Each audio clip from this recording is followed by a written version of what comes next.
Hi everyone, welcome back to my channel, GTR Math Tutorial and Facebook RJ Enseñado. So for today's video, we will discuss the volume of a solid of revolution. So actually, we have three methods in solving volume by integral. So we have the circular disc method, the washer method, and the cylindrical shell method. So but in this video, I will discuss the circular disc method. So I will upload a separate video about the two other methods. Okay? So if we have a plain area, let's say this rectangle. So kung meron tayong area and then ni-rotate natin, kapag ni-rotate natin itong area natin about this line, let's say this is the x-axis. If we rotate this, area, this rectangle, about this, let's say, x-axis, we're going to form a cylinder. So we're going to form a cylinder. So like this cylinder. So pag ni-rotate natin yan about this, so magkakaroon tayo ng cylinder. So isipin natin, meron tayong function. Let's say, y equals, so this is the x-axis and then the y-axis.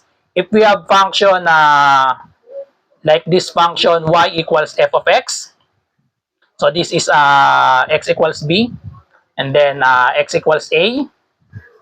So if we have function y equals f of x, and then if we rotate this function about the x-axis, so pag ni-rotate natin dito yan, magkakaroon tayo na figure na pag ganitong figure. Yan, so pataas siya, and then ito yung kalahati niyan, ito yung kalahati. Tapos may kalahati pa dahil ni-rotate natin about the x-axis, so magkakaroon tayo ng ganitong figure. Okay? So tapos gawin nating 3D. So magiging ganito yung figure natin. So dito rin sa kabila. Yan. So magiging ganito yung figure natin. Kapag ni-rotate natin itong function natin, let's say ito yung area. So meron tayong area, ito yung area natin. Yung kanina, isang rectangle lang. So ngayon, naging function na siya. Pag ni-rotate natin about the x-axis, so ganito yung figure na mabubuo natin. Tapos itong figure na ito, so compose siya ng maraming maninipis na magkakaroon. Meron tayo ditong cylinder. So maraming cylinder yan. Makakabuo tayo ng maraming cylinder. Okay, so may cylinder pa dito. Tapos yung mga cylinder na yan, pag inad natin yan, tapos habang itong cylinder natin, pinapanipis natin ng pinapanipis. So yun na yung magiging definition ng integral, na yun na yung sum ng maraming mga maninipis na cylinder. Tapos ano bang formula ng volume ng cylinder? So di ba ang formula ng volume ng cylinder ay pi r squared times the height. So ito yung cylinder natin. Pi r squared, yun yung area ng circle, tapos h, yung height. So dahil marami tayong mga cylinder dito, tas habang nininipisan natin yung mga cylinder na kukuhanin natin, so kaya pwede na natin gamitin yung formula ng integral. So mapapalitan lang natin dito, yung r natin dito, yung radius. So paano natin makuha yung radius nito? So ito yung y natin, no? Let's say may point tayo dito, so ito yung point xy. And then ito yung radius natin dito. Kunin natin yung cylinder dito. So di ba may cylinder tayo dito. Ang radius ng cylinder na yan ay itong point na to. Simula dito hanggang dito, di ba yun yung value ng y. So therefore, ang magiging formula natin, volume from A to B. So ito yung limits natin from A to B. Tapos pi r squared h. So ito yung pi natin. Tapos yung r, yun na yung magiging y. Dahil yung radius nito, so may circle tayo dito, yung radius niyan ay itong height, which is yung y. So therefore, ang formula ng volume using integral is pi integral of y squared, yun yung r squared, tapos yung h, magiging dx. So yan ang formula ng volume gamit ang integral pi times pi integral of y squared dx from A to B. Kapag ang axis of rotation natin ay itong x-axis. Dahil meron tayong mga vertical na cylinder. So kapag pabaliktad naman, kapag horizontal naman, so mapapalitan lang yung formula natin. Magiging ang formula natin ay V equals pi times the integral. Mapapalitan lang to, magiging x squared dy from A to B. Or yung iba, pwedeng C to D. So from A to B, dahil yung magiging cylinder naman natin dyan, kapag pabaligtad, in terms of y naman. So dahil yung cylinder natin, puro mga pag ganito naman yung cylinder na mabubuo natin. Okay? So kaya magiging, so ito yung dalawang formula, integral of pi integral of y squared dx from A to B. Yung kabila naman, integral of x squared dy from A to B. Okay, so example para mas malinaw. Example number 1. Find the volume of the solid generated by revolving about the x-axis, the area bounded by y equals square root of x equals 4, and the x-axis. So at this point, kailangan kabisado na natin kung paano i-draw yung mga graph ng mga basic function natin. So meron tayong square root function, x equals 4, ito ay vertical line lang yan, and then we have the x-axis. So i-drawing muna natin yung figure para makuha natin yung mga limits natin, A and B. So, draw natin ang figure sa Cartesian plane. So, kahit hindi naman eksakto yung drawing natin, para lang, didodraw natin para lang makuha natin yung mga limits natin. So, y equals square root of x. So, square root of x, square root function, no? So, kapag ang x ay 0, so we have 0, 0. Kapag ang x ay 1, square root of 1 ay 1. Ano yung susunod na eksakto? Square root of 4. So, ang square root ng 4 ay 2. Okay? So, hanggang dito na lang yung drawing natin. I-connect lang natin ito. Yan. So, ito yung function na y equals square root of x. Ang x equals 4 ay vertical line na dadaan sa x equals 4. 1, 2, 3, 4. So, ito lang yan. And then, the x-axis. So, ito yung x-axis. So, ito yung area na i-rotate natin. So, ito yung area na kailangan natin. Tapos, i-rotate natin solid generated by revolving about the x-axis. So, about the x-axis, itong area na ito, ikot natin dito. Yun. So, pag pinaikot natin yan about the x-axis, yung mabubuo natin na figure ay, so, parang doblehin lang natin ito. So, ito yung figure natin, di ba? So, i-rotate lang natin dito sa ilalim. So, parang ganito yung mabubuo natin na figure. Ayan. So, parang mukhang solid na siya. Okay? So, therefore, so, dahil, yung cylinder natin ay vertical, ang formula na gagamitin natin ay pi integral of y squared dx. So, limits from A to B. So, ganun lang kasimple, i-apply lang natin itong formula na to. Okay, so therefore, we have volume is equal to pi. Ano ang limits natin? Nagsimula dito, ito yung x equals A sa 0. And then, dito naman sa kabila, saan natapos yung graph natin, x equals 4. So therefore, ang limits natin ay 0 to 4. Tapos ano yung y natin? The value of y is square root of x. And naka-square ito. So ang value ng y ay square root of x. Tapos i-square natin and then we have dx. Okay? So yun na yung magiging sagot natin. Evaluate lang natin ito. Square root of x square. So maka-cancel out lang yan. So therefore, we have cancel out the square root and then the square. So, we have integral of x dx. And then, we have, so integrate na natin. May direct formula na tayo. So, we have pi. So, integral of x dx. So, we have x squared over 2 over 2. Wala nang plus c dahil may limit 0, 0 to 4. So, evaluate lang natin to. I-substitute natin yung 0 at 4, yung mga limits natin. So, therefore, we have pi. And then, substitute 4. So, we have 4 squared. So, 4 squared over 2 minus 0. So, we have 0 squared. So, 0 na rin yan. Over 2. So, therefore, ang final answer natin, ang volume na tong figure natin. So, 4 squared. So, that is 16 divided by 2. That is 8. So, this is now 0. So, we have 8 pi. So, the volume is 8 pi cubic units. Okay? So, cubic units. Okay, so another example. Number 2. Palitan natin ng number. Find the volume of the solid generated by revolving about the line x equals 2, the area bounded by y equals x squared, x equals 2, and y equals 0. So, i-drawing muna natin ang figure natin. So, revolving about the line x equals 2.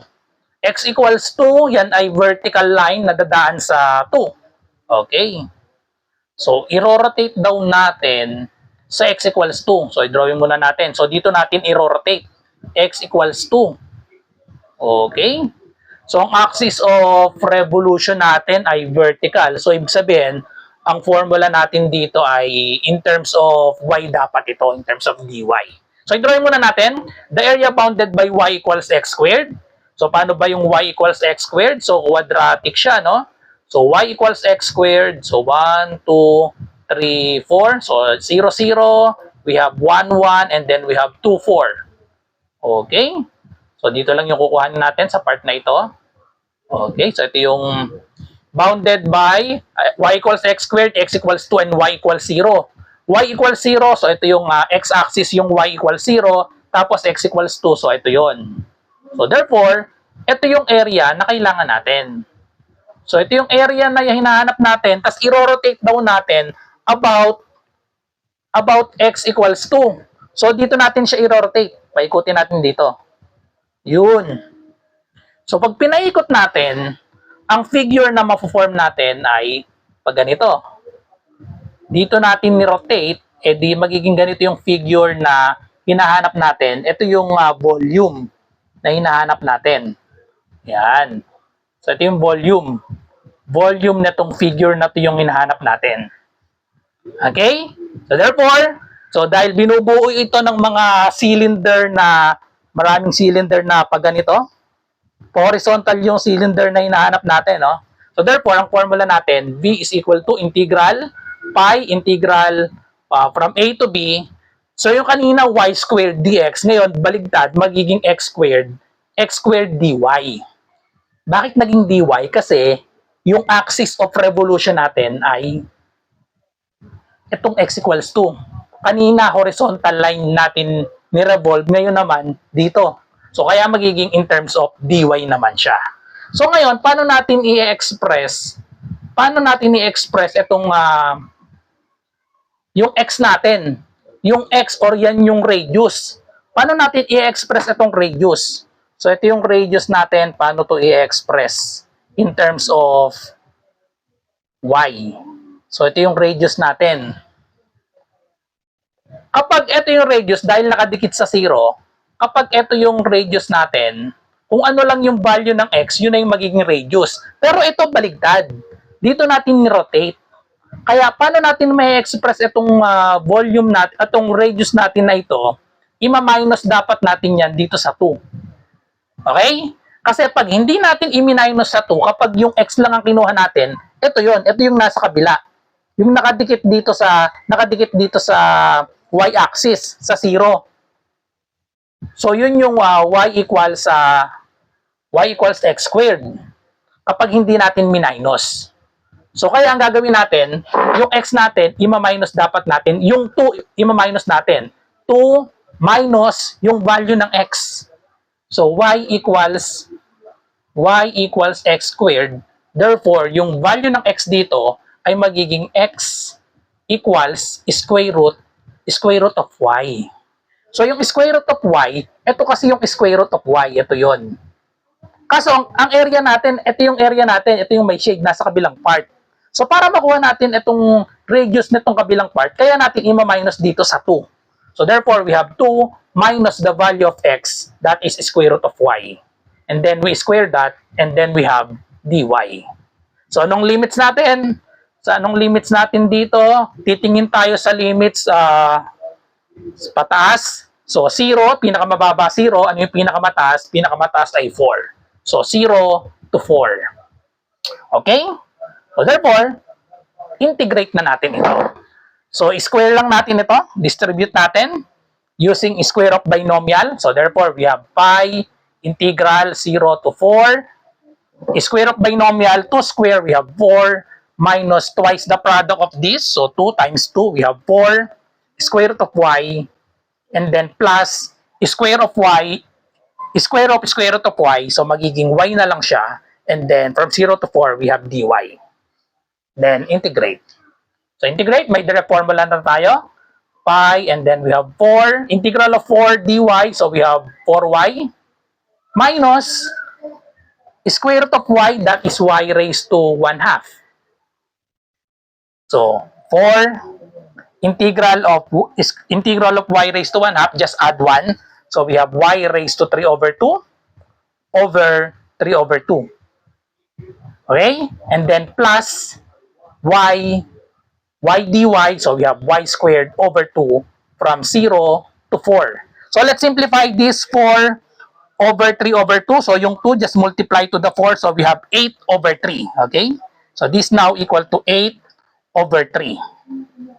And then, we just substitute 4 and 0.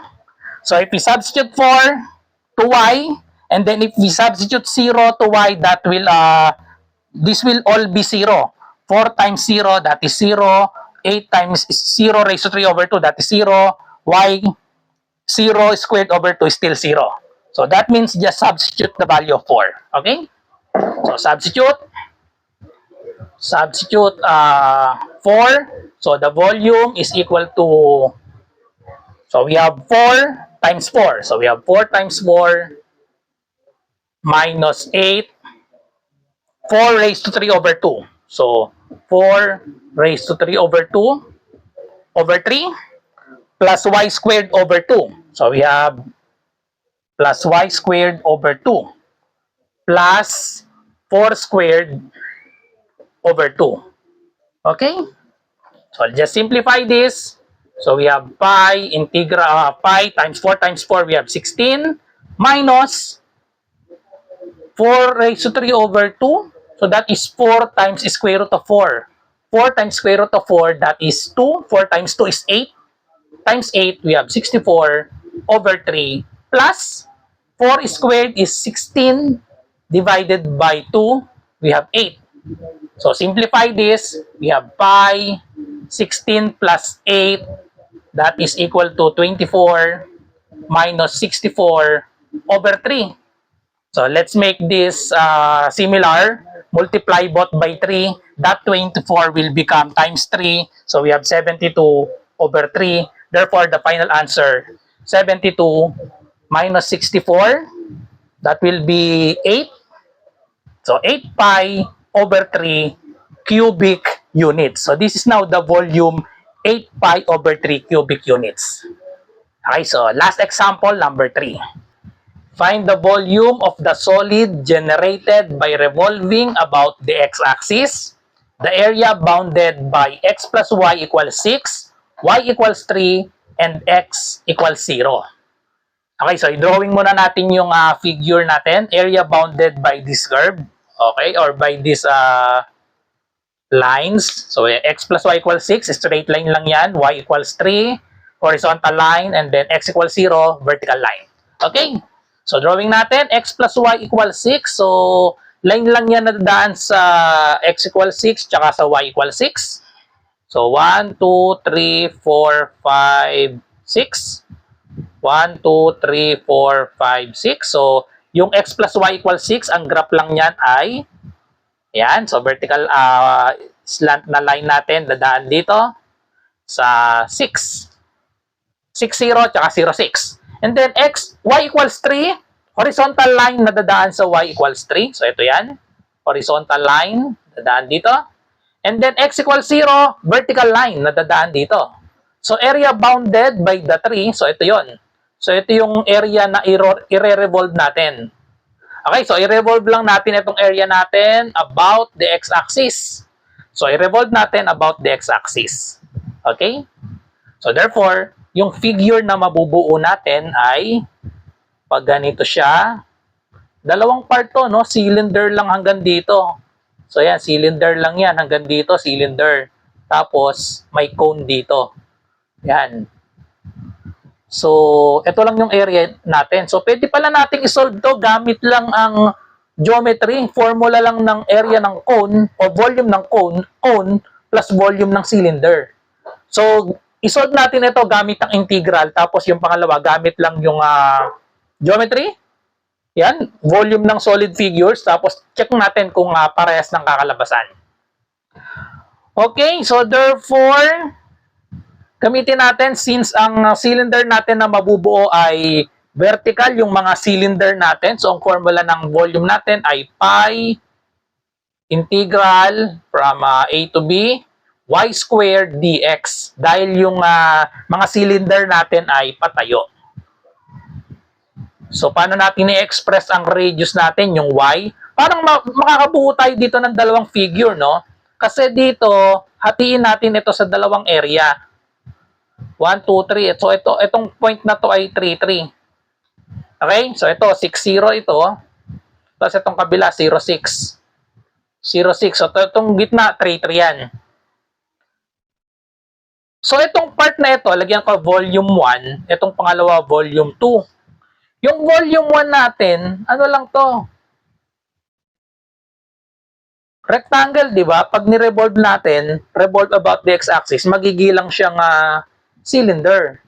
So, cylinder lang ito. So, pwedeng kunin na lang natin yung volume ng cylinder para dito. Kasi ang radius nito ay pare-parehas. Itong volume 1 natin, ang radius nitong volume 1 natin ay y lang natin dito ay constant na 3. Kasi simula dito sa baba, 1, 2, 3. So, ang radius natin simula dito ay 3 lang. 3. So, pag ginamitan natin ang integral yan, yung y natin, papalitan lang natin ng 3. So, ito naman kabila, paano natin express ang radius nito? Kasi cone itong kabila niyan.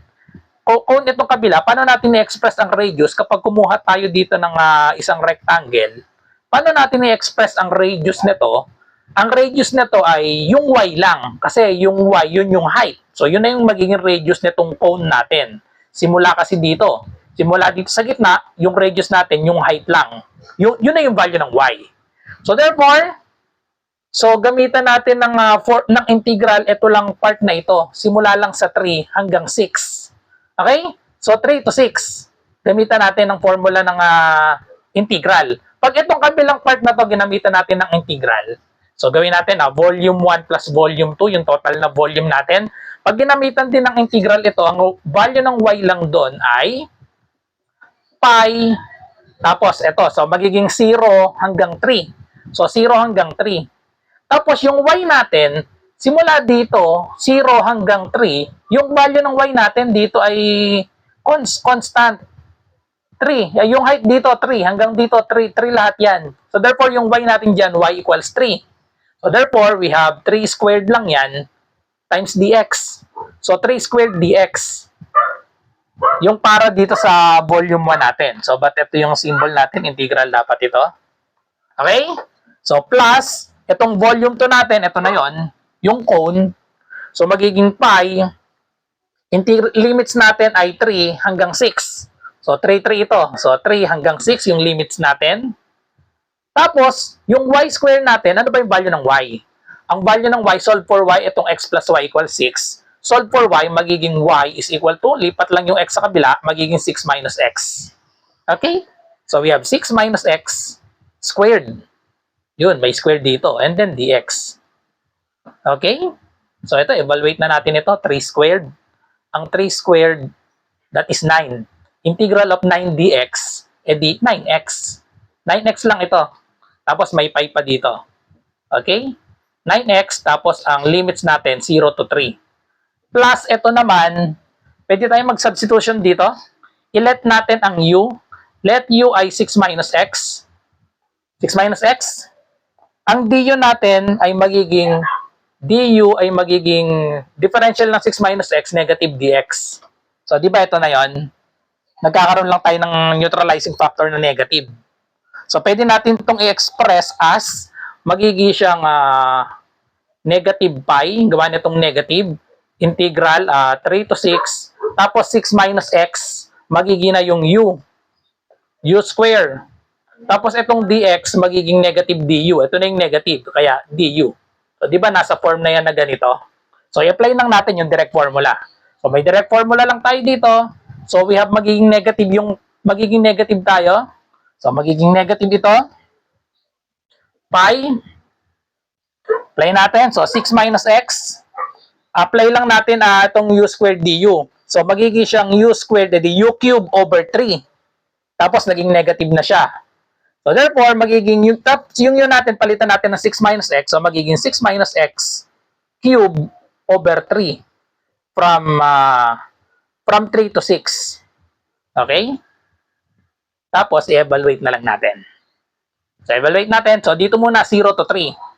Substitute natin yung 3, tapos yung 0. Yung 0, bali wala na. Kasi pag sinubstitute natin yung 0 sa x, edi 9 times 0, 0 na yon. So, yung 3 na lang ang i-substitute natin. So, we have pi times 9 times 3. So, we have 27. So, 27 pi na lang itong una. Minus, itong pi, i-substitute natin yung 6. O, parang pag sinubstitute yung 6, magiging 0 na siya. 6 minus 6. 6 minus 6, 0 na. Okay?